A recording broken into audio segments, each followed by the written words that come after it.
Good evening. Welcome to another episode of Guns and Yellow Ribbons. I'm your host. I'm Fergus. I'm joined by Hilsey, Trev, and Capo Dan. Dan. Mikel Merino.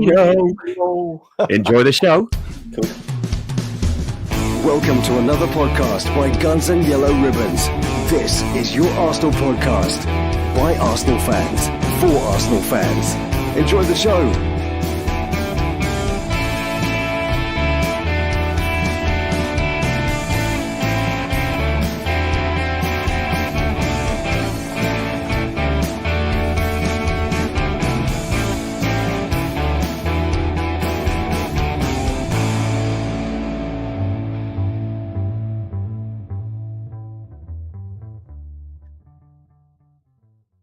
Don't adjust your sets. These two are back on, so it's bound to get lively. What people don't know is that you were sitting in the middle of that before you cropped it out, because that's how we look at you, Fergus. What was that singing at the beginning? You're supposed to have an intro to entice people that watch it back, that want to watch it. They're going to. At least I got the words right. At least I got the words right. I don't know. It should have been no for you singing, I think, mate. Dan, how are you? Yeah, I'm good, mate. I'm good. It's always a good Monday when you win on a weekend, right? Especially with no strikers. So I would love us to shithouse our way to the title and just rub everyone's noses in it. But I'm sure we'll come to that. So fantastic Monday. How about yourself, mate? Not too bad. Not too bad. I can advise you that this show is not sponsored by Captain Morgan's. Captain. How are you, Captain? Thank the Lord. Thank the Lord. Do you know what? I've put the missus on a yellow card. If she gets me that drunk again on a Friday, she's in massive, massive trouble. Could be a red card coming out. How was Valentine's night, Trevor? I can't remember. I can't remember most of Saturday either at the game. And I was still struggling yesterday. It was only really this morning that I got up and thought, this is it. I'm all right now. Yeah, he was quite miserable, wasn't he, on Saturday, Dan? Well, luckily, we've got some memories for you, mate. If you've forgotten the match day, we can show you a couple of screenshots a bit later, if you like. No, we can do them now. So, go on. I'll put them up. Have you done now, boys? Have you done? No. We've got an hour of annoying you, mate. You go. Makes a change. It's quite funny because we spotted someone in the crowd, but he seemed to be checking what time it was, and it looked like time to get that belly out at that time. And then all of a sudden, what happened next, Ferg? Hey. Well, it was quite funny because we were all the way up here, and Trev's down there in that corner by the corner flag, and we could see from up there he had his jacket on, 1-0. No, it was 0-0. Jacket's on 1-0. All of a sudden, the jacket is like undone a little bit. 2-0. The jacket's off, and we went, "Here we go! Tats alert! The tats are coming!" Tell you what, and they did. You two should write the scripts for Coronation Street. You should. You're so full of bull crap, I'll tell you. This is a lovely comment here, right, from Cost, right? I was walking back towards the station on my own, and I started talking to this young man, right? And lovely young fellow. Pleasure to talk with you, mate. And I had to say to him in the end, your mates are getting too far ahead. I can't walk any faster. So in the end, he trotted off and joined his mates again. But I had a lovely chat, mate. It was a great walk. Pleasure. Hopefully, we'll meet again very soon. We'll see Cos at Forest. Cos is up at Forest. Can you stop talking over me when I'm saying nice things about Cos, please? Okay. Right then. I'm finished now. Move on. We'll see Cos at Forest. Yeah, he's coming up in the car with you, isn't he? Coming back in the car. I don't know if he's coming up or not, but Cos, do you know what his driving's like? Because just get an hotel, even if it's 150 quid for the night, just get an hotel. It's awful. And he'll probably forget to charge his electric car, so you won't get home anyway. It's a nightmare, mate. And don't dare point at the sat nav or attempt to give him a bit of advice, because he just don't listen. He just bites your head off. He's not very nice company at all. And sit in the back, because if you're in the front, he likes to rub your leg a bit. Don't have none of that. Right? That's only because you're funny fat. Because I don't like agreeing with Trev, but I have to agree with everything he's just said there. So that could be a theme for tonight's show, mate. The electric car was a bit of a challenge on the way back. We charged it to make sure it was full enough to get back for the journey on the way up. I tell you what, when I got up to my driveway and I had like something like 9% left, and my wife had parked in the driveway, so I couldn't get to the charger. I was afraid to turn the car off. It's a new experiment for me, but hey, it's working okay. It's working. Trev, okay. I thought it was going to be like back to the Flintstones with feet through the floor, trying to push it over the line to get his car back. His miles and his distance was getting closer and closer and closer and closer to what he had left, and we were sitting there thinking he ain't gonna get there. Yeah, I think even you were getting range anxiety by the end of it, Dan. I'd open my Uber app. Perfect. See you later, mate. I mean, just putting it all in one sentence for me, right? Fergus has an electric car. It's a recipe for disaster. It really is. You just know that something somewhere is going to go wrong and you're going to break down. You're just going to run out of juice. You know. Good to see Demsek in the chat as well. Good choices, Demsek. Good choices. That's all I'll say. Yeah, look, Demsek knows, right? You can't push an EV, and that's even worse, mate. Well, I'll tell you what. If I get in there again, Ferg, I'm going to bring me phone battery pack. Does that help at all? You got somewhere I can plug that Just your in? pacemaker will do it, mate. Your pacemaker will be fine. That's fine. Hey, listen, let's talk about this game. We had no strikers because since the last time we played 10 days ago up at Newcastle, we lost Martinelli and Havertz. We did have a added to our injury list. We started with Trossard, Sterling, and Ethan Wary. This is the lineup. Can you shut up? I'm going to have to put him on mute. So let's have a look at the lineup. Couldn't have done anything else, could we? Trevor, let's try that. Might shut him up. Trevor, could we have done anything else with this lineup? How would you change it, if anything? Yeah, it's as strong. Well, we thought it was as strong as he could go. I wasn't unhappy with it. And do you know what? I was desperate before the game kicked off. I stood to the bloke standing next to me. Please let Sterling have a good game. I think he needs one good game, and then he'll probably be off and running. But it wasn't to be, was it? But we'll talk about that later. So, yeah, for me, it was the strongest team we could put out. And obviously, we kept our key striker on the bench, which we all knew about anyway, you know? We did. Trevor, who was the guy behind you with the belt, like the fighting belt? Oh, that's a young lad called Sam. He's all right. He's absolutely harmless. I had a nice chat with him. Never really chatted with him before. I kept out of the way a little bit when he got his Wrestling Federation belt out or whatever it is, but you know, whatever pleases people. You know, he's done no one no harm, so you carry on with it, mate. Fine. Dan, this lineup of Raya, Timber, Saliba, Gabriel, Lewis Skelly, we can get it right, unlike the PGMOL. Partey, Rice, Odegaard, Ethan, and Trossard and Sterling. What again, the strongest lineup we could have done? Do you think if we all stuck our asses out the windows and farted continuously, would that move it forward? No, the drag coefficient, mate. That drag coefficient would. Right. Sorry, what was your question? Dan, stop it now. Dan, that was to you. I can't help it because that attaching a sale comment done me as well when I saw that. That's Fergus, just get a car that works, mate. I have. I've ordered a new one. I've ordered a new car. I've ordered an X4 diesel for my trip to Germany in May. So yeah, good. For the final, yeah. Right. Anyway, back to the football. No, line up. Look, it's not. I struggle to be too negative about a side because they've just won a game and it's the best that we can put out. But we know we need to desperately get the players back that are coming back into that side, and the only ones coming back in this season that's potentially Saka and Martinelli. Without them, that lineup is probably the easiest team to play against that we could put out, I think, for teams to sit back and defend against. So we need to find a different way with that team of breaking a side down. But Sterling, he hasn't hit form, and he hasn't hit, any form really when he's played. And it's how long do you give that lineup before you start changing things? Because what I also thought with that lineup is Trossard in the false nine. He didn't have his best game either. And I think Trossard maybe out on that left-hand side might be better.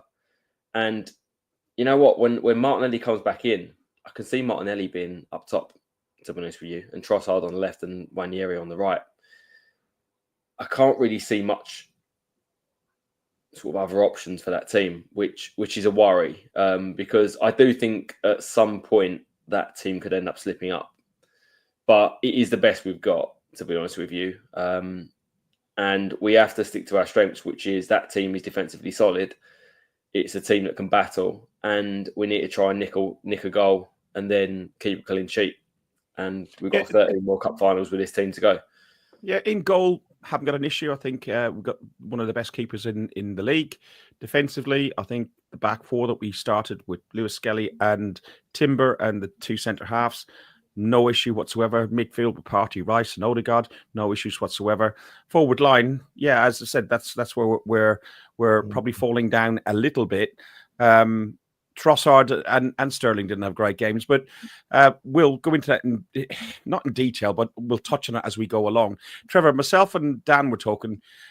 The first half was very, very difficult. It was a difficult watch. Whilst we were the best team out there, we still are the better team out there. We still didn't look as a great collective. We didn't really look like we knew how to play together. This was Dan's words when he said to me, he said, we lacked cohesion and we just didn't look like we had a game plan. Is that how you saw it from where you were? No, not really. I didn't. I thought it was a very average first half, obviously. But considering what we had and who was playing where, I just thought that we would, if we were going to be cohesive up front, it was going to be in the second half. I absolutely agree with Dan. I think that Trossard should have played out on the left. I think I said it before the game with you boys. I was surprised that Sterling wasn't through the middle. I really was. As it turned out, it was probably the best place they could have played him would have been through the middle. She did absolutely nothing out wide. Yeah, but we puffed first half and Leicester were in the game a little bit, weren't they? But I sort of expected it, actually. I sort of expected the first half to be a little bit cagey and a little bit dodgy for us. Why is that? Is that because we just seem to be, bar the City game, every game we seem to have played this season, we're a 45-minute team? Is that why?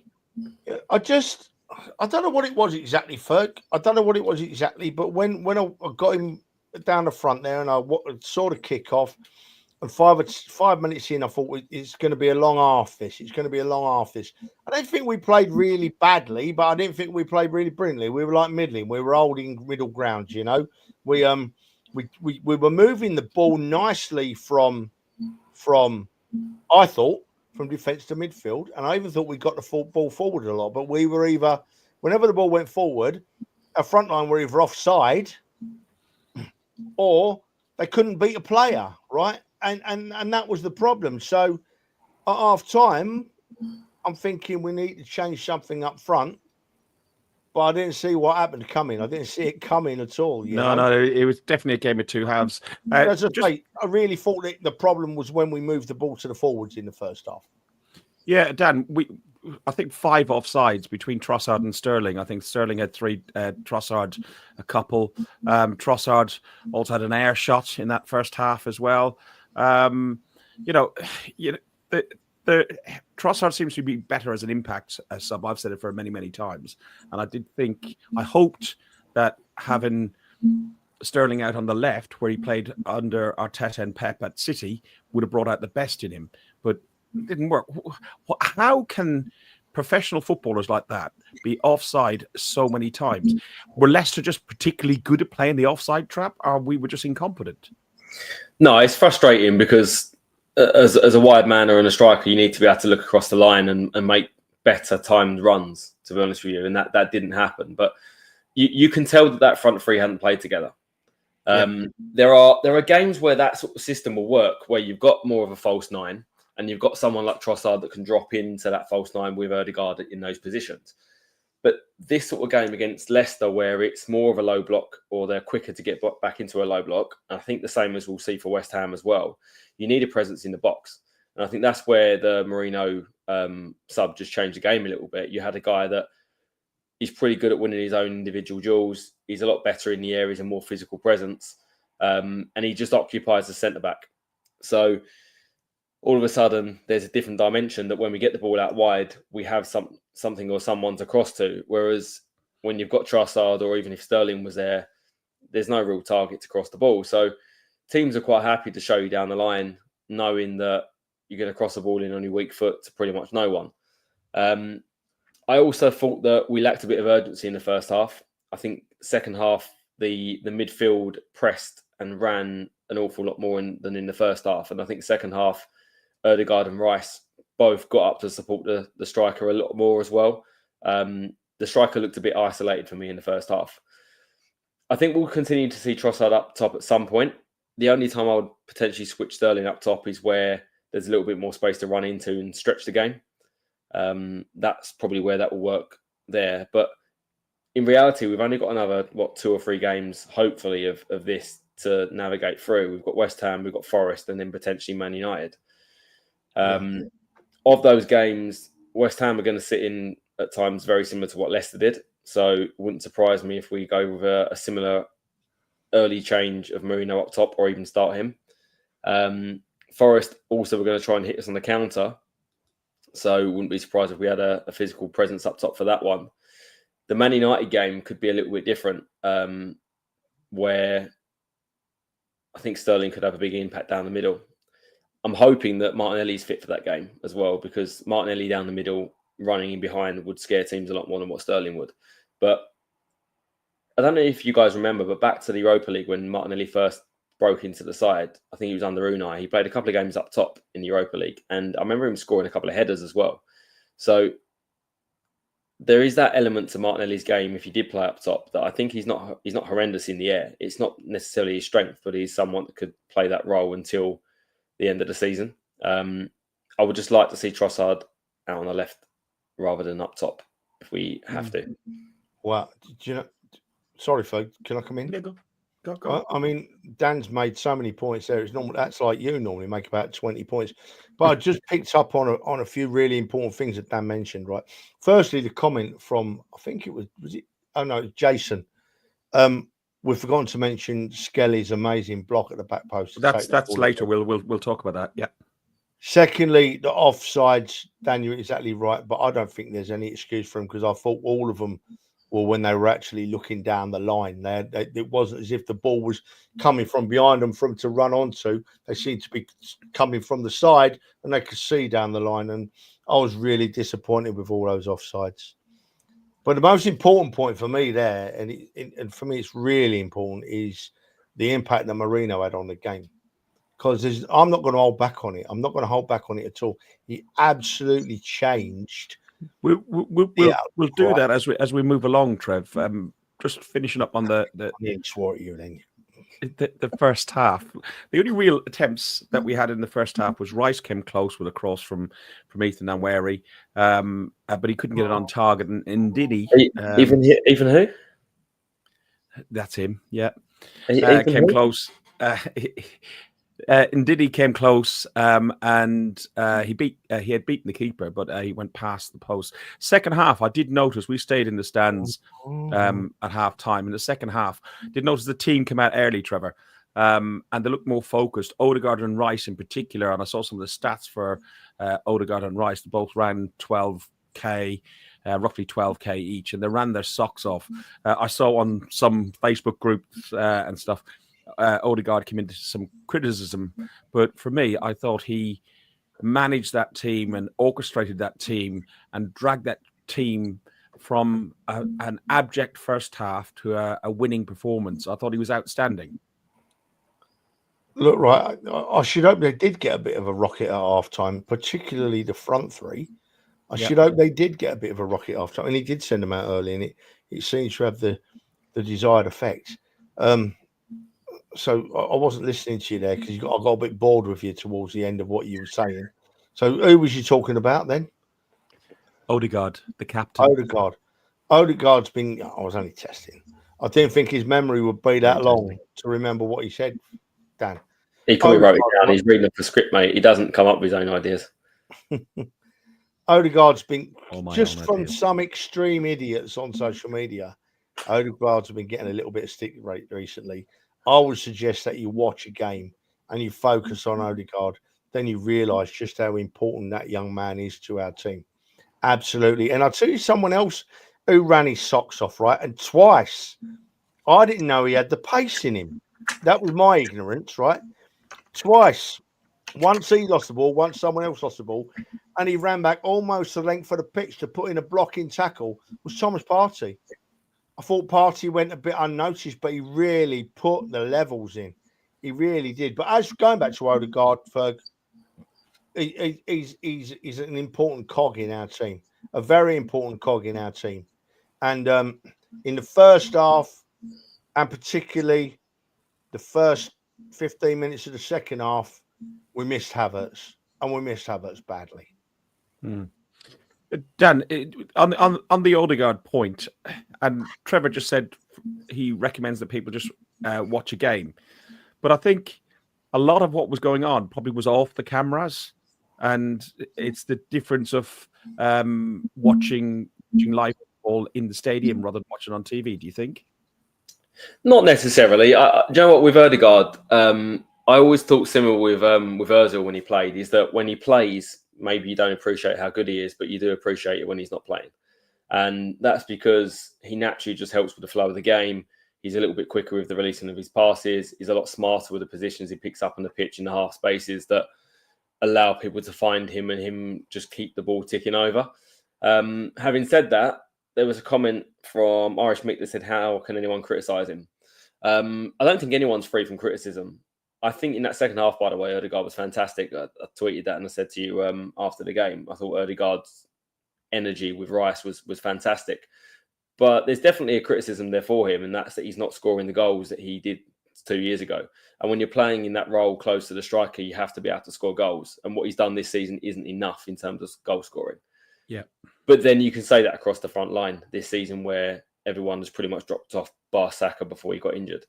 So it's somewhere that we need to work on. It's something that the 10 as such, I know he plays as an 8, but the guy that supports the striker has to be a goal-scoring midfielder. And he needs to get back to that. And maybe there's a confidence drop-off. I'm not quite sure what the reason is. Same with Martinelli. They both need to support whoever the striker is in scoring goals and Saka when he comes back. Look at that. The really important, really interesting comment there from Demsek. I hadn't noticed it specifically. I hadn't thought about it specifically, but it'll definitely be happening, won't it? Odegaard building up a football relationship with Nwaneri, and I think they'll both thrive on that. You're right, Dan. I thought about it the other day, actually. Odegaard hasn't been scoring anywhere near the goals he did last season. I don't think his effort levels have dropped off. He just doesn't seem to be scoring the goals. As a matter of fact, if anything, his effort levels have even moved up a step, which I didn't think they could happen. But Demsek, you're right there, mate. I really hope that it will be the case. They'll be building a football relationship. Nwaneri is new to the team, and it doesn't matter how much they train, right?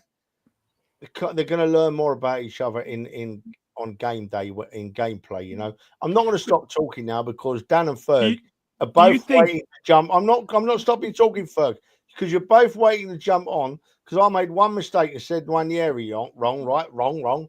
And did you? I didn't know it. Didn't notice. It's like seamless. Oh, thanks for pointing that out, though, Trev. That's all right. You mentioned there about Odegaard and a lot of the players not scoring enough. But have we changed our style of play this season from the last 2 seasons when we're like scoring the most goals that we've ever scored?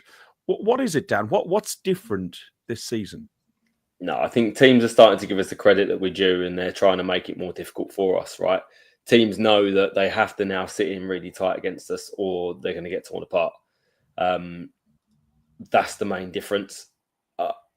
The players are not quite getting in the same positions because they're not being allowed to get in those positions. I don't think I really agree with the comments that we've changed our style of play and that we now are a bit more pragmatic. I don't think we are. I think we've just not been allowed to do it, which is why we need certain personnel to come in the squad to change the way we play at times, to break down that low block with an extra 8 or a different type of winger and a striker. But I think teams are just giving us the credit that we actually now deserve.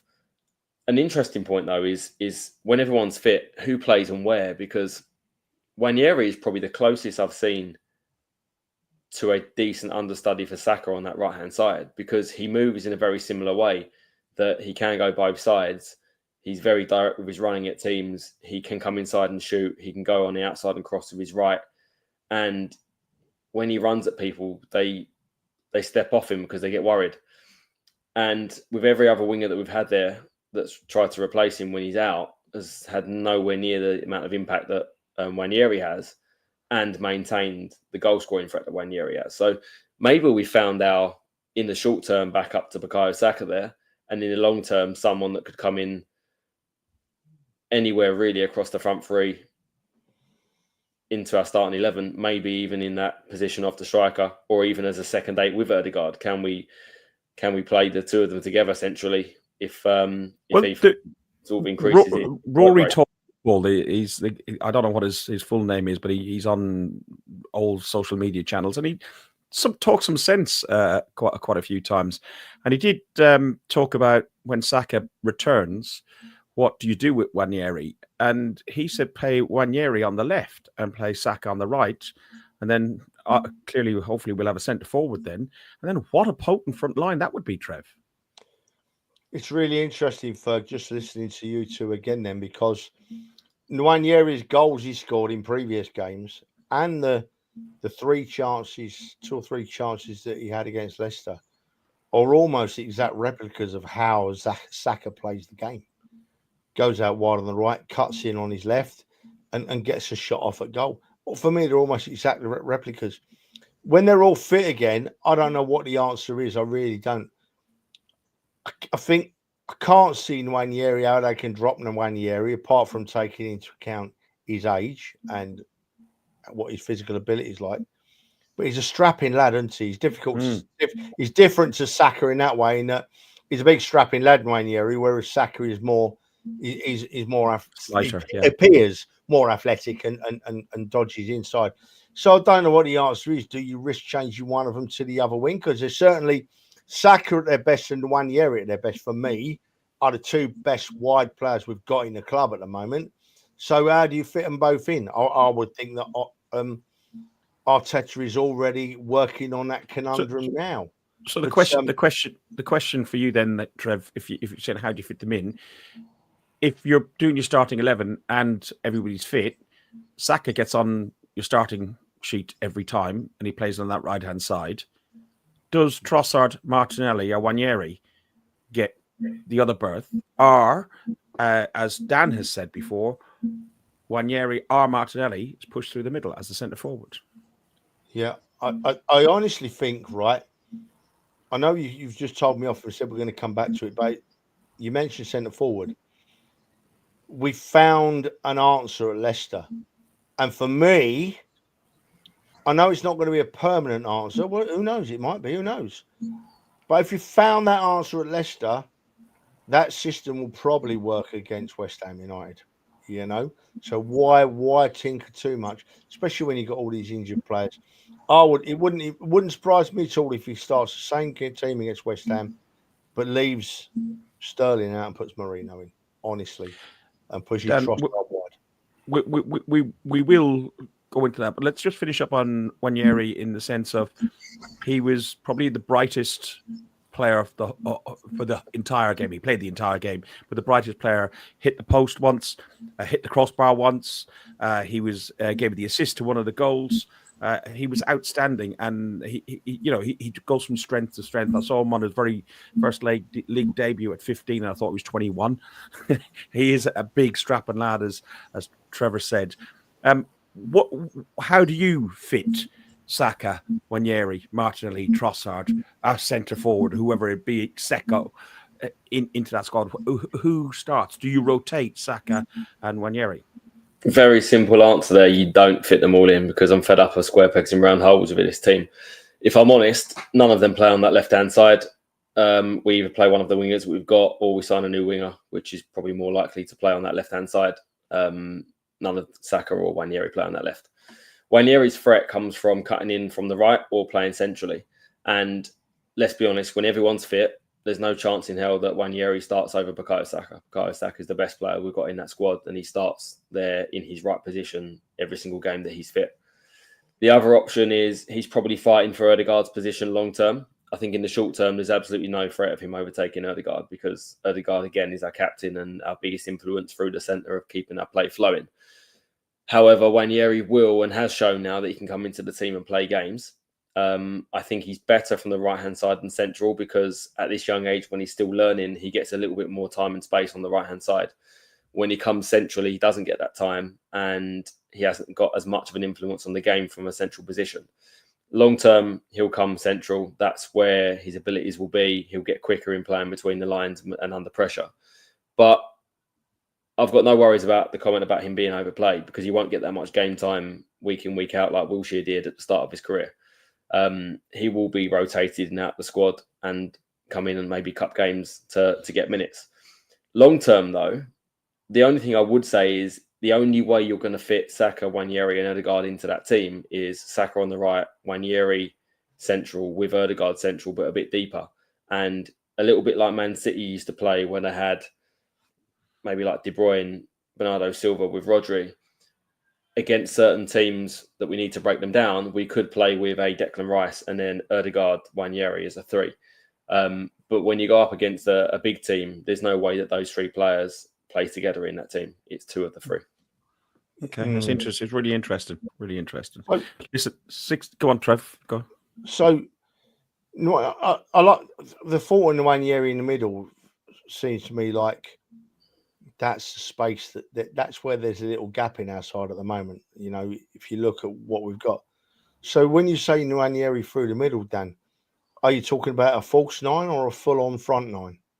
No. I mean, in the midfield with Ødegaard and Rice. So as an 8 position, that's going to be his long-term position of where he gets into this side because it isn't going to be on the right-hand side when Saka's there. He can rotate and play there, but long-term, if he wants to play week in, week out, and we've seen Arteta when Xhaka was there and playing that 8 position, he did like those 2 pivots. So that does make some sense. Well, it depends because the big games, he's not going to play 2 attacking players as the 8s, right? Against the Man Cities or Liverpools or those sort of games. But against the bottom half teams in the table, where we have got to try and break a team down, you can drop in Rice to that 6 and then play Nwaneri and Ødegaard. And to be honest, I agree with Demsek. I've said this many times. I don't think Rice is a 6. For me, Rice is an 8. But the only way you drop him in there is when you're playing 2 more creative players and he's got to cover ground. You know, you couldn't, for example, play, if we sign Zubimendi, I don't think you could play Zubimendi, Nwaneri, Ødegaard. That doesn't have the right balance to it. You could play Partey with Ødegaard and Nwaneri. You could play Rice with Ødegaard and Nwaneri. But yeah, again, next comment from Demsek, I agree with that. Rice is the 8, Zubimendi, if we sign him, is the 6, and then it's one of Ødegaard or Nwaneri. So it's not going to be very often that they will play together, in my opinion, those 3 players of Saka, Nwaneri and Ødegaard. It's, you see, that's the main thing that worries me this season. I think the way I've been seeing it, maybe I'm wrong, but the last few games, Thomas Partey's been playing a bit deeper, Rice has been bombing up and down the field. And I think that's the best possible place to play them both. You can't get a better, it doesn't work any better than them 2 doing that. You know, Thomas Partey, as I said, right at the top of the show, has got more energy than we give him credit for. He had a blinder on Saturday, up and down the field. But he was up and down the field 10 yards behind Declan Rice, you know. So, and it worked well. It really works well. I worry about them 2 not staying fit, to be honest. See, Partey at the weekend, I thought at times was a bit especially his first time. He did put a Instagram or tweet or something up and gave himself. He said he didn't have a best day at the office. At times, though, he was a bit lax. Yeah, he a few wayward passes here and there. What game was you watching? To be honest, Partey was more he's passing on the ball where he wasn't fantastic. Whereas off the ball, I thought he was just as good as ever. He made some great tackles and interceptions. With the ball, some of his passes did go astray in the first half, but I wouldn't say for any part of me that he had a bad game. And honestly, Trevor, I agree with you fully that the best starting 11 we have is Partey, Rice, and Ødegaard as a 3, which is why I don't think Nwaneri would play with Ødegaard and Saka very often. But it's a great option now to have that Nwaneri is coming through and that you can probably trust him to rotate a little bit. I just feel like short term, the rotation comes on the right hand side with Saka as opposed to centrally too often until he becomes more established, even more physical, and his body changes from a 17-year-old, teenager into a man. To be able to cope with the impact, because that's where Wilshere got injured, is that he was a young teenager getting hit constantly by big, powerful players. A bit like Saka does.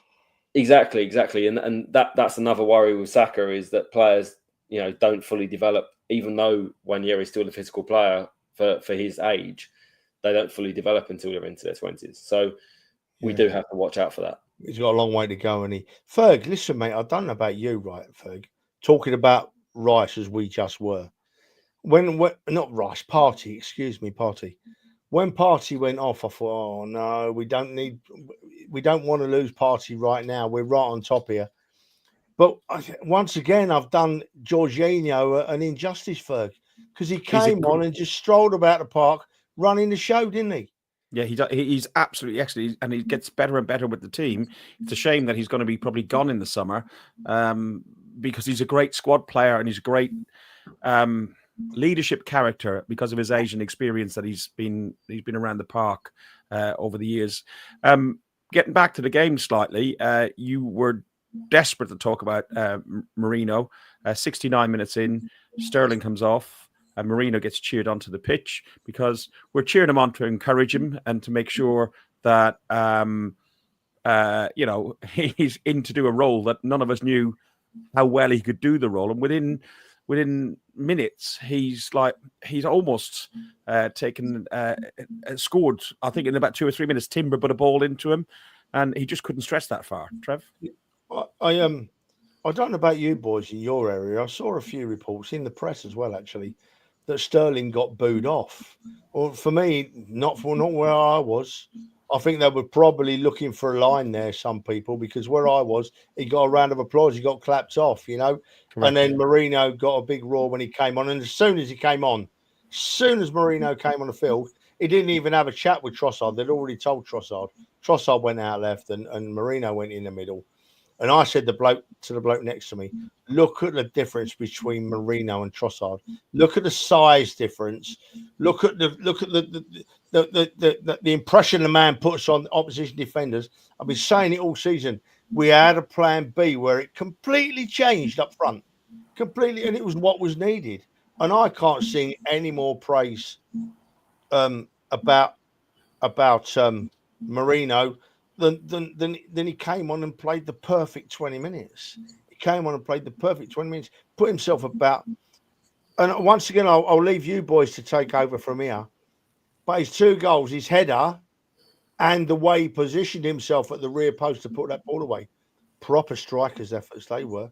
They weren't people coming from midfield. They were strikers' efforts. That header reminded me of Smudger Smith, that did, when he used to put him in the back of the net. I was over the moon with the lad, and hopefully looking forward to seeing him there again this weekend. I don't know about you boys. I don't know. I think he may be managed in the same way and brought on later on into the game. I don't know, but on the point of the Sterling thing, because myself and Dan in the car on the way back down, where Dan was reading social media, and there was a few comments about, wasn't it awful? Sterling got booed, and some people said rightly so. People said, but Dan, there was nobody booing him where we were. We're further up, and we could hear the majority of the away fans. Yeah, I can only say what we heard. I didn't hear Sterling getting booed. I didn't hear sarcastic jeers when he went off. We've got to be so careful of that, because I'm not going to disagree with anyone that says Sterling hasn't performed well enough and he didn't have a great performance in that game. But a little bit like Merino, people were slating him a few weeks ago. All of a sudden he pops up and scores 2 very, very important goals. And I guarantee in these last 13 games that Sterling may have one moment where he scores a very important goal or an important cross or something. And we're going to need him. So let's not cut these guys off. They're part of our squad. They're wearing our badge and they deserve our full support until the second that he leaves the club. Absolutely. I do expect that to be at the end of the season. I near enough hope that it's at the end of the season. I'm not going to lie. But why he wears that shirt, he's an Arsenal man, and as an Arsenal fan, he does look devoid of confidence, though, doesn't he? He just looks Yeah, look, you saw that time in the second half when he was playing towards us in the goal, and you're telling him to run to the byline. You're saying run to the byline, and he cut in, and then the ball got under his feet and everything else, and lost a great opportunity where he was like virtually one-on-one with the keeper. Do you know what? I'm going to back him up a little bit here in that. Look, he is frustrating to watch, and he's frustrating me a lot. That when he gets the ball, I just want someone as a wide man to just be direct, go at someone, beat a man, go to the byline if you need to. But he's obviously told as an inverted winger to cut inside, the same as Saka does from the right-hand side away in the area at the minute. And they cut inside to face the goal and be a direct threat at goal. And first half, Sterling had no one as an option because Trossard really wasn't dropping into those positions to receive the ball. He didn't have anyone overlapping at all. He didn't really have much support there. So he's cut inside and then gone, what do? I've got no options. And then all of a sudden, if he loses the ball, he looks like the guy that's made the mistake. Yeah. I do think if he has more confidence, he makes those decisions a bit quicker and sometimes gets a shot away or sometimes goes past a man to the byline. He's not quite doing that. He's also not had that much game time to get a lot of rhythm. Don't forget, wide players like that do need to get rhythm and build that up when they play. So hopefully a run of 2 or 3 games can build that up for him. He is still a very talented footballer. And whatever people want to say, anyone that plays Premier League football is of the highest level across the country. And you go and put him against any average player and he'll rip the hell out of him because he's much better than these players. So his pace is unreal. Too much. It's not even just pace. His skill, his ball control, the way he can dribble and run at players with close control. He's still a very good player. Dan, I know he's a good player, mate, but his confidence is absolutely shot. And don't forget, he was playing against average Premier League players on Saturday. He weren't playing against stars of the Premier League. He was playing against average Leicester defenders who were in a relegation spot, you know. But I think that Sterling, I'll be surprised if Sterling starts another game this season.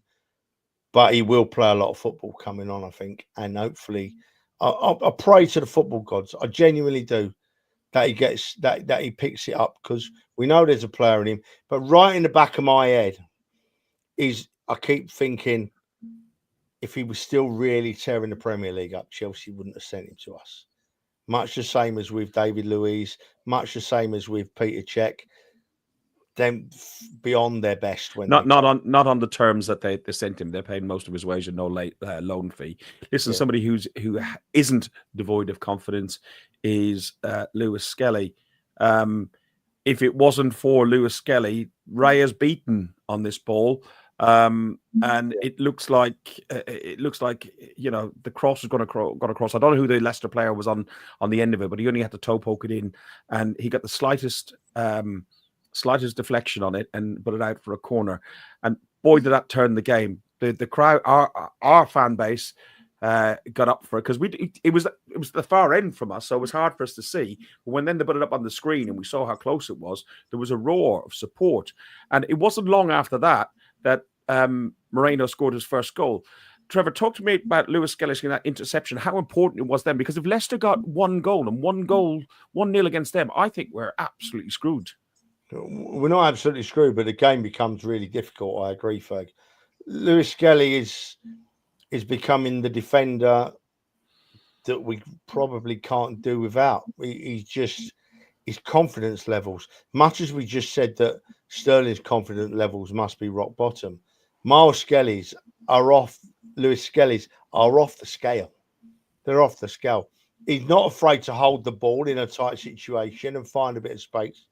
He covers superbly. He's not intimidated by anybody. I mean, Vardy put himself about a bit, tried to be the clever old sod that he is, didn't he? Didn't rattle any of our defenders, but Lewis Skelly is improving, impressing me more week by week by week by week. And Ben White's nearly fit, and it starts a whole new conversation going about the defense, just like we've spoke about the forwards, because I thought that when Calafiori came on, when did he come on? Calafiori came on for the last 15 minutes. I thought he was superb. I thought he was absolutely. He ran with the ball, drove us forward, and was responsible for us getting on the front foot for the goals. So it's a conundrum, but it's a lovely conundrum to have. I ain't got the answer to it. So just before we move on, Dan, I want to go back to Merino. Right, a couple of minutes ago, Simon Leicester, who's a good friend of ours, of the show and us, and put this comment on. Right, okay, Merino done brilliantly when he came on, but are we jumping the gun to suggest he should be starting as a centre forward? Though I agree with Simon. Well, do you know what? I agree, but when I look at our options, I think do we take a chance on Merino? It's either Merino, Trossard, or Sterling through the middle, isn't it, for me? So where do we start with West Ham? Where do we start, boys? It totally depends on the game state, Trev, because the first option should always be for me to have Trossard, Sterling, and Wanyeri as a front three wherever you play them at the minute, because that is your most natural and best flowing attack. But if the game state is such that they do drop into a low block, then we have to have some form of presence there. And Merino at the minute is that presence when he comes on. He isn't going to naturally press and make the runs in behind. Well, we could have that, yeah. He's not going to make the natural runs in behind that a striker would. And he's not going to press the way a striker would. So I think from the start, I probably agree. Only in certain games where you're going to play a team that isn't going to come out at all. I think West Ham under Potter will come out a bit more than what they would have done under David Moyes, in which case I don't think I'd start Merino. But it wouldn't be too long before I bring Merino on and play him up top if West Ham change that and by half-time that they're not coming out more. What I would say as well, back to Lewis Skelly very quickly, is people forget that he's still a midfielder playing at fullback. And I know he's had a lot of criticism, Partey, at fullback. I don't think he's done a horrendous job at all. But when you play a midfielder at fullback, they do sometimes switch off. And you've only got to look at the Aston Villa game where Partey switched off for the goal at the back post. How easy would it have been for Lewis Skelly to switch off there because he's not a natural fullback? Yet the kid just continues to follow in and defend. He's unreal. Didn't miss his man. He got back in like a natural fullback. And then not only did he get back there, he did the only thing he probably could have done in that situation because he gets too much on it. It's an own goal. He doesn't get enough on it. The player puts it in the net. If he knocks it back into the middle of the box, someone probably picks it up. You know, he got the perfect touch on it to put it where he needed to go. And it's not easy in that situation to do that as a seasoned pro, let alone a young kid that's a midfielder playing at fullback. Well, let's look at these two goals that Merino scored. The first one was at 81 minutes. It came through. Wanyeri was involved again. He put a great cross in, and Merino headed the ball down. The second one was less than 6 or 7 minutes later, less than 10 minutes later, and was a great cross from Trossard. But also the ball that was supplied to Trossard was from Calafiori, who broke out from the midfield as well. Sorry, Ferg. So there's one comment I can't miss. That's the one. Never has a comment been more true. Cheers, Jeff. Thanks, mate. If Trev gets played up front, he gets booked for taking his top off. He'll just take his top off anyway. Wait, you know what we need to do next time, Dan? We need to bring some yellow cards and red cards with us. So every time he gets his tats out, give him a yellow card and a red card. Well done. I'll tell you what, he would have had a 1-match and a 2-match ban by this season already, wouldn't he? He'd just been out for the season. I'd have been gone for the side. I'd have had my feet up now in Dubai, wouldn't I? He would be our Tommy Assig. We don't know why he's gone, but he's gone. Let's look at this first goal. Trevor, talk to me about this first goal, and Dan, I'll talk to you about the second one. Here we go.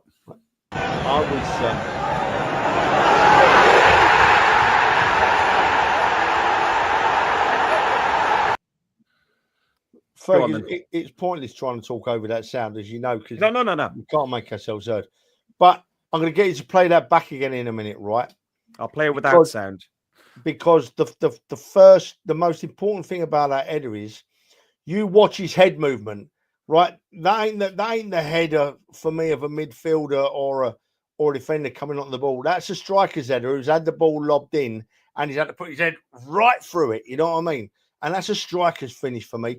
And taking it back a stage, I don't know which one of you two said it dead right just now. Nwanyeri's cross because one of the players out there with him, I'm not sure if it was Odegaard or wherever, was about to put a cross in, and Nwaneri called for it, so it went back out wide again, and I'm sure that Nwaneri had already sized up that cross. Nwaneri had already sized up that cross. He knew exactly. He put it on a pin. He still needed finishing. Great header, striker's header through the ball. Wonderful goal. Wonderful goal. Do you know what? I shouted that much. I nearly passed out with me hangover as well. I was in a right mess. Dan, do you want to talk on that one before, but on the second one? Yeah, I think his movement has been earmarked beforehand, right? They obviously had to look at each situation. If the game state changes, who do we bring on and put as that target man? And it's not the first time Merino's scored a header. Don't forget, he scored a header from a set piece against Liverpool earlier this year. He's clearly a good header of the ball. So whether you're a striker, or whether you're a midfielder or not, if you're a decent attacker of the ball, in that situation, you're going to score goals. You know, you could put Gabriel up top for that if he needed. He's an option there. So I'm not surprised he's finished that. My biggest surprise was how he finished the second one, if I'm honest. Because let's play the second one first then. Take the sound off.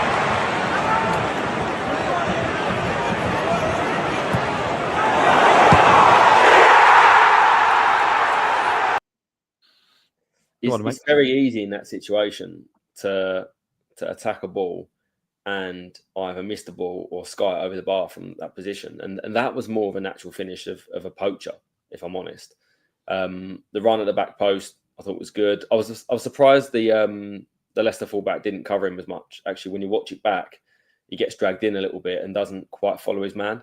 But a good run from Merino. And yeah, the finish, number 9's finish from there. Yeah, have to agree. I mean, yeah, I was waiting to talk about the second goal, but you've moved on to it nicely, boys. You've left me behind. But the side foot, the time he made, and a lot of strikers missed that goal. A lot of strikers missed that. You've only got to go back to last week. Was it at Tottenham's son, a so-called top striker, had a bit of a shot like that, only he had more time, and the goalkeeper at his will, he shot it straight at the goalkeeper. They're easy to miss those when you're coming on them first time. You know, at the back post, the ball's coming over a few people. Yeah, I've got nothing but praise for the boy. Played like a striker. And do you know what? His size and his demeanour, he actually looked like a striker for me. He did, Trev. You're right. He shaped up like a striker, you know, and he took up positions that I'm over the moon with it, because how many times have I said to you boys, we need a different plan B. We need a different plan B. We need a different plan B. And that's what happened. We were banging our heads against the wall for 75 minutes at Leicester. We bring on this Merino bloke and he turns the game. And he turns the game because he changes the aspects of play completely for me. You know, he puts himself in different places and he's big. I can't sing the lad's praises enough. And if I'm honest, and Simon was right, what he said earlier, exactly right, could just be a 2-goal wonder. But for me, with what we've got at the moment, with who we've got injured and with who we're playing, I'd start Merino up there on Saturday. I honestly would. So the away end went into rapture. The UB40 song, Mikel Merino went round and round and round. And it drowned out the Leicester fans who were really getting on my tits. That's not hard to do. They are quite large. Yeah. Most girls would be like, paying good money for this, but yeah, they were singing second again the whole time. Dan, what was it like being on the seg line beside the Leicester fans who had been just in their ear the whole time, just like an itch that just wouldn't go away? We shared a few words. Yeah, to be honest, even before you'd said that, I was sitting there thinking they're proper winding me up at the minute, and I was so close to them that I was thinking, don't bite, because you know what I'm like when I get near the home fans. Well, you hadn't been drinking; you'd one beer, and we only had a beer, so we weren't riled. Yeah, so I was just trying to be a bit more calm, but a few the other ones, especially Spurs and City, where I've just sort of ran at the home fans and jumped on the barrier. I tried to not do that this time, but they was annoying. The guy behind us. Yeah, I'll tell you what, good on him. they were just winding me up. Second again, moaning about every player and just whatever they were doing. And yeah, it was nice to celebrate in front of them because I think after that first goal winning, I think I got offered out by about 4 of them on the way out, which is brilliant. And they're just so salty, little quiet the whole game. It's the 40-year-old guy with glasses who's come on and gone, you, out, now, out. And you go, if you walk outside, you know he's not going to be there. He's going to be having a burger somewhere or something like that. It's absolutely ridiculously childish, isn't it? It's quite funny because the childish response I had was just to sing the Ooohhh Merino song looking directly at him. And I just went like that to him. When you do it with a smile, they hate it even more. So just make sure you look at them and give them a nice big smile. And yeah, poor little fans, they had. You know what guts me? Third trip home. What guts me is we'll probably never play there again now, and it's an easy away day for me. Listen, let's play that song for Merino.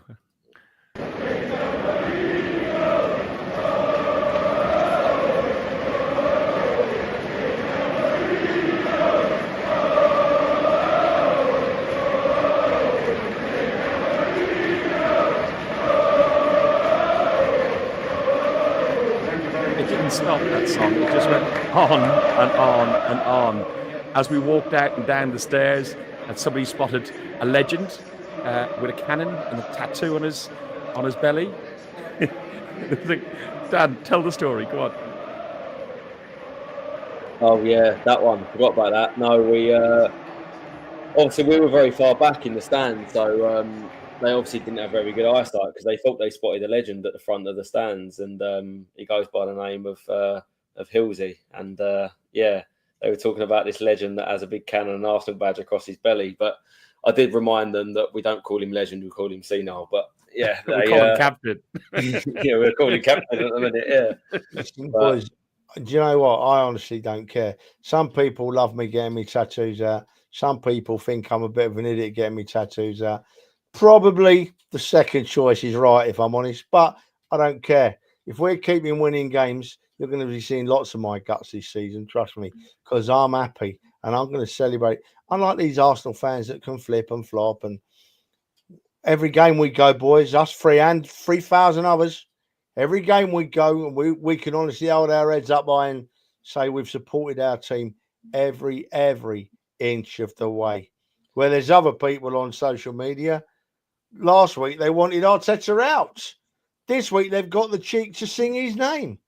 Last week, they said we couldn't sing players' names. This week, they're on telly singing, whoa, Merino. Make their minds up. Thank you for the 355 people that are watching our podcast right this very moment, because if you watch us, I know I'm senile, Ferg's clueless, Dan does your head in, right? But at the end of the day, you're watching proper Arsenal fans. We'll never let our team down, ever. And if getting my guts out wins us games, I'll be dancing in Munich naked in June. Trust me. May. See, I was just about to say I really hope I see your guts out every game, and then you had to say naked, and I'm not quite sure I want to see that, mate. Even if we win the Champions League, which I God hell hope we do, at least keep your pants on, mate. Please, at least keep your pants on. Chance Saturday, mate. I promise. Yeah. Hey, John, what we need to see is a cap and a flag. That's what we need to see back soon. Because every person's important in this run into the last 13 games of the season. We have gone 15 games unbeaten. One more game and we match our longest unbeaten run, which was under Arsene Wenger. Just quickly, if Theo's watching, Fergus was talking to you, Theo, about your cap and your flag, mate. You need to make sure your dad gets you a ticket and gets you to the game against West Ham. Yeah, that's true. Wait, Fergus, you leave our Dan alone. Dan, I was told about Theo. You do what you need to do, son. Right? Don't forget, we've got bookings to make this Thursday, Dan. Right? I'm relying on you. I'm travelling with you. I'm going to be your side man. I'm going to enjoy every minute of the trip. But if you get me to walk more than about a mile, you're getting a big round of F off. So I can tell you for nothing. Mate, I've told you, we're not getting that far. If you do more than 5 steps, I'm rugby tackling you to the ground. You're not walking more than 5 steps. But I have mapped out our routes via either Amsterdam or Milan. So, I can hire one of them electric scooters, maybe. Yeah. oh, I'd love to do that. Can you imagine him on a Segway? Fucking I hell. think we should. I think we should do it. To be honest with you. Right, we got West Ham up next on Saturday, 3:00 kickoff. Really good to have a 3:00 kickoff. I think we've covered that. The lineup is probably going to be the same. It just depends whether it's going to be Merino starting or one of Trossard or Sterling starting. Onyeri starts without a second thought for me. But Liverpool have got Villa away on Wednesday night, and then they got Manchester City away on Sunday. So we just hope that Villa and City can just bring it back into this. We're going to Anfield with hope in our bellies. Hope in our bellies. I just saw Mark's comment on there, and I saw one earlier on from him that he'd done his hamstring in at going up to Newcastle 10 days ago. It's all the rage, Mark. Don't worry. Everybody does their hamstring these days, so I wouldn't be boasting about it. on that subject, Trev, I will say though, it's definitely a no. That the Invincibles unbeaten is the greatest achievement we've ever had, and this is why I got a little bit of a beamy bonnet about 49 Lewis Skelly, because he's a fantastic young kid, should be singing his name, but 49 undefeated isn't sung enough as he is. 100%. Let's not drown out what, in my opinion, is our greatest ever achievement. Yeah. Just before we finish up, because I know we've overran now, but with hamstrings injuries this season, is it bad luck or is there more to it? Training, etc. Heath put this up earlier on. I said we'd save it till the end. I actually think it's overplaying. Arteta mentioned in a press conference before the Leicester game that players have played on average 130 games since they've had a proper rest because of international tournaments and because of stupid friendlies, pre-season competitions, going to America, and the bunch up still catching up with COVID and World Cups and Winter World Cups, and I think that's the issue. Dan, what's your thoughts on hamstring injuries? It's injuries in general. Yeah, it's just the sheer volume of games that they've played, if I'm honest. And when you play that amount of games, you don't train much in between. So you're going from, a couple of days rest where, one, you're not resting enough, but you're also not doing the basic training that you would normally do. And then you go into running 10K plus in a game. It's only going to be one thing, which is another pulled or torn muscle. And it's not a coincidence that we're seeing it not just in Arsenal, but across multiple teams. There seems to be two common injuries at the minute. That's either a torn hamstring or an ACL injury. So look, for me, it's ridiculous. We've got a Club World Cup coming up that's expanding in the summer. They should be giving the players time off, but quite clearly the powers that be with UEFA and FIFA don't care about fans and they don't care about players' welfare. So it's a shame because there's only going to be one thing that happens, which is the quality of football diminishes over time where players are continually injured. I don't care what people seem to think that footballers should be able to run and do 2 games a week. The body doesn't always allow that. And I know everybody seems to think it's a really easy job and they do a bit of running here and there, but it's horrendous that much, the impact that has on a body. So you played rugby to a reasonable standard. And let me just finish. The way footballers seem to have moved on. I saw some 70s football and the pitches were horrendous and the ball went really slow. There was shown Man City versus Arsenal 1971 third round, I think it was today in February 1971. But the game has just got faster and faster and faster. And what Dan's talking about, like people saying they only play twice a week, just kicking a ball around. You playing rugby at a level, the physicality that took and the impact that takes on your body. What is it like for these players? Well, do you know what, mate? It did have an impact, but there's absolutely no comparison with how these players play nowadays. And Dan's right. And it's the game Arsenal play as well, the high pressing game, and the quick tempo game. All the pressure is on them, on hamstrings and that, and ACLs. And unfortunately, we've had a bad run with them. You going back to the 70s, Fergus, there's a few old faces on here that might put me right. But there's quite a few injuries in the 70s and that. But for me, it used to be more broken bones or cartilage. Cartilage used to be a big one, and the knee where they got crunched on the side of their knee by tackles and that. So I think for me, I might get put right there, but injuries have changed. But my view up until 2 or 3 seasons ago, if I'm honest, was different, right? I did think, why do they get injured so much? But looking at the game, going to games, as you rightly said earlier, Ferg, you can watch a game on telly and it's wonderful, but you can't move your focus like you can when you're there. And you watch some of the movement that these players make off the ball. It's non-stop. They're non-stop, up and down, up and down, up and down. And something's got to give. And unfortunately, we've had a bad run this season, haven't we?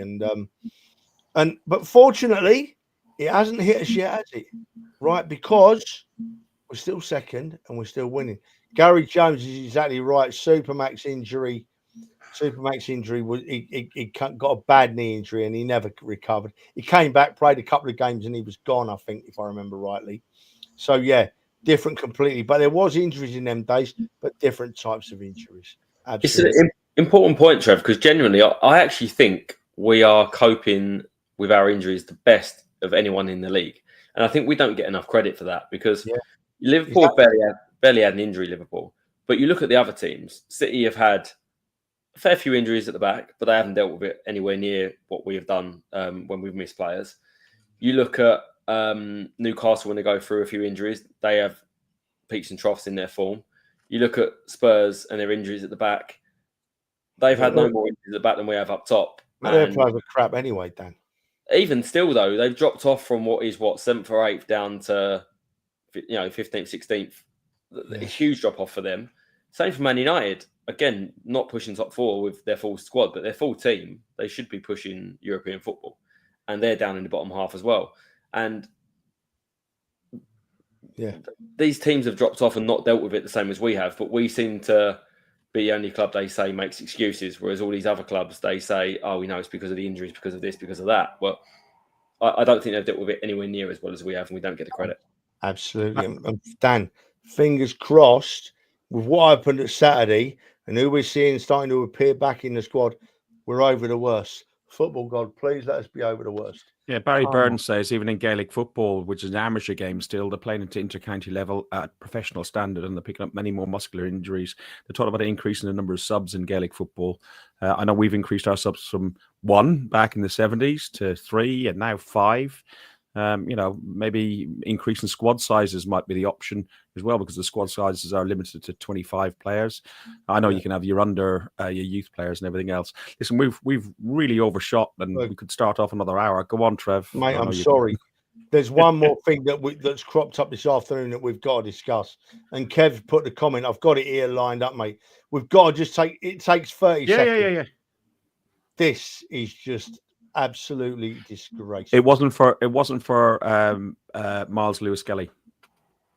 Demsek, it wasn't for him. It was for Lewis Miles Skelly. Different player. The PGMOL, right, in their statement, couldn't even get his name right. Let me get the comment that they made. There's Michael Oliver, who made one of the biggest mistakes I've ever seen in a game of football, still running around the field a week later smirking, refereeing games. And to show the competency of the people that are his bosses, the PGMOL, they put out a statement and they can't even get the young player's name right. It's disgraceful. I'm sick of talking about it, folks. Honestly, like never have I seen more of a salty fine come out of them in my life, because not only did they mess up the decision, then fail to overturn it on the day, they're just trying to justify things that are unjustifiable. And what they should have done is hold your hands up and say, we messed up, we're sorry.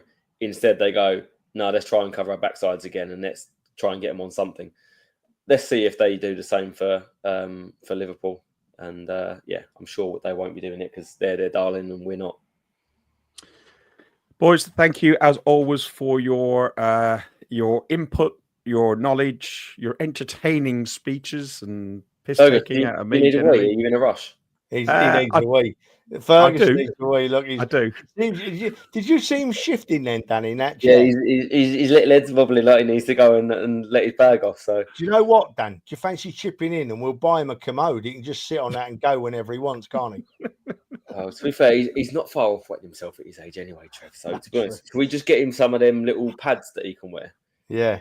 Especially not when we wind him up in that car when he's driving. I reckon he doesn't wear eat, it in the you know. I'm sure.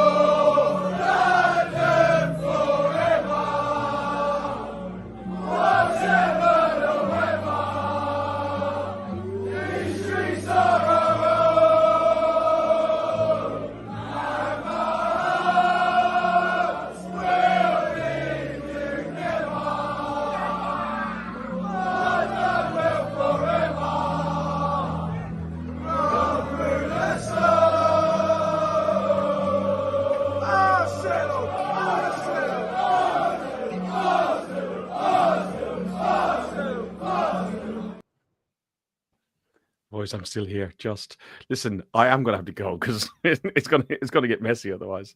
You have been watching Guns and Yellow Ribbons, an Arsenal podcast by Arsenal fans, Merino. for Arsenal fans. Oh, Ferg's gotta go.